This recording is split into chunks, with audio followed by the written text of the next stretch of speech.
Non, on est dans une situation où c'est ce que vous dites qui renforce l'extrémisme. Quand vous dites que l'immigration pose un problème, il faut aussi parler des avantages de l'immigration. Parce que moi, quand je travaille en France, je paye mes impôts ici. Donc les étrangers qui sont là, il y a une partie qui peut travailler et envoyer au pays aidé. La majorité paye ses impôts, s'installe dans vos pays, enrichit vos pays.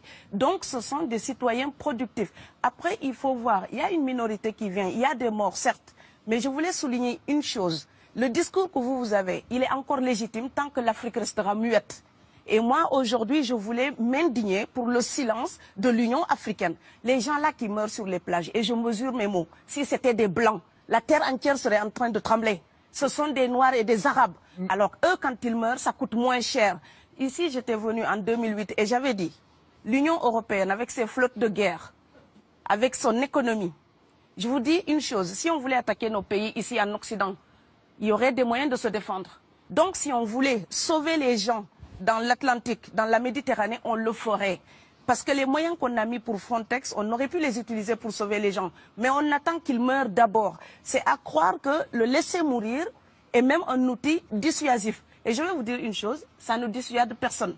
Parce que quelqu'un qui part et qui envisage l'éventualité d'un échec, celui-là peut trouver le péril absurde et donc l'éviter. Mais celui qui part pour la survie, qui considère que la vie qu'il a à perdre ne vaut rien, eh bien celui-là, sa force est inouïe, parce qu'il n'a pas peur de la mort. C'est exactement pourquoi il faut fermer des frontières complètement. Il faut sauver l'Afrique et sauver l'Europe. Vous ne pourrez pas rester comme vous ne resterez pas comme des poissons rouges dans la forteresse européenne. La crise actuelle nous a démontré ça. Au jour d'aujourd'hui, l'Europe ne sera plus jamais épargnée tant qu'il y aura des conflits ailleurs dans le monde.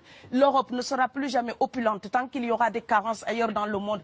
On est dans une société de la mondialisation où un Indien gagne sa vie à Dakar, un Dakarois gagne sa vie à New York, un Gabonais gagne sa vie à Paris. Que ça vous plaise ou non, c'est irréversible. Alors trouvons une solution collective ou bien déménager d'Europe parce que j'ai l'intention de rester. Quand quelqu'un part, c'est comme quelqu'un qui est élu, choisi, peut-être le plus débrouillard. Et il y a tout un clan ou toute une famille qui pose son espoir sur cette personne-là. Monsieur, là, je vous vois bien habillé, bien nourri. Si vous étiez affamé chez vous, peut-être que votre famille serait ravie d'imaginer que vous pourriez aller gagner de quoi faire vivre les autres. Donc c'est aussi une solidarité qui est en œuvre. On laisse partir quelqu'un, on compte sur lui. Vous allez me laisser terminer. Et Schengen, entre guillemets Schengen, ça me permet d'être invité aux Pays-Bas, monsieur, donner des conférences dans vos universités. Quand ils trouvent que mon cerveau est convenable, là, ils l'utilisent. Par contre, ils sont embêtés à l'idée d'avoir mon frère, qui n'est pas aussi diplômé que moi et qui pourrait avoir peut-être envie de travailler dans le bâtiment. Donc, vos pays deviennent schizophrènes. On ne peut pas trier les gens comme ça avec les étrangers utiles et les étrangers néfastes. Et la deuxième chose que je veux dire aussi, c'est que les Européens, là, on voit des Africains qui viennent, d'accord? Ce mouvement, ce déplacement de population, on le voit. Mais on ne voit pas le mouvement des Européens allant vers les autres pays. Alors celui-là, c'est le mouvement des puissants. Ceux qui ont l'argent, ceux qui ont le bon passeport. Donc vous allez au Sénégal, vous allez au Mali, vous allez dans n'importe quel pays du monde, au Canada, aux États-Unis, partout où je vais, et je voyage tout le temps, je croise des Français, des Allemands, des Hollandais. Je les rencontre partout sur cette planète parce qu'ils ont le bon passeport.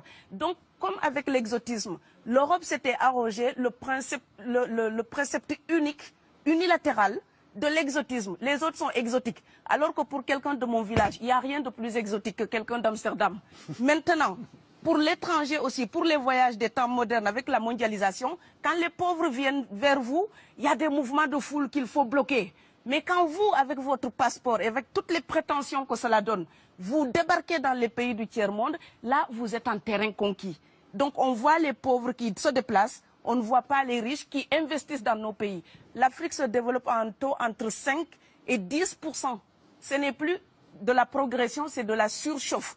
Sauf que quand des pays du tiers-monde se développent et qu'ils n'ont pas les moyens pour gérer tout ça, il faut une ingénierie, il faut une formation, il faut des populations pour installer une démocratie. Là, cette surchauffe-là, vous avez besoin qu'on reste dominé pour servir de débouché à l'industrie européenne.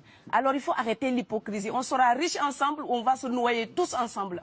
Et je pense que l'Afrique et l'Europe, par exemple, sont là comme des enfants qui se regardent à travers un miroir déformant. Il serait enfin temps qu'ils se respectent, enfin qu'elles se respectent suffisamment pour que l'Europe arrête de nous envoyer ses déchets industriels pour construire avec nous de véritables industries, pour que l'Europe participe à ce développement et que l'Afrique, 60 ans après les indépendances, arrête de dire c'est la faute des autres. Au bout d'un moment, indépendance, c'est responsabilité. Si nous sommes vraiment indépendants en Afrique, nous sommes aussi responsables de notre destin. Et ça ne se fera pas sans les Européens et l'Europe ne s'en sortira pas sans l'Afrique parce que sinon nous serons un boulet que vous traînerez. Donc ce monde-là est lié et je pense que l'entente, je rêve d'une entente, d'une fraternité. Oui, je sais, ça fait bisounours. Mais il me faut garder cette utopie-là pour garder le courage d'écrire toutes les nuits. Parce que j'ai fait le vent de l'Atlantique il y a bientôt 12 ans. Aujourd'hui, à l'époque, quand je parlais de dizaines de morts dans l'Atlantique, on me disait « tu exagères ».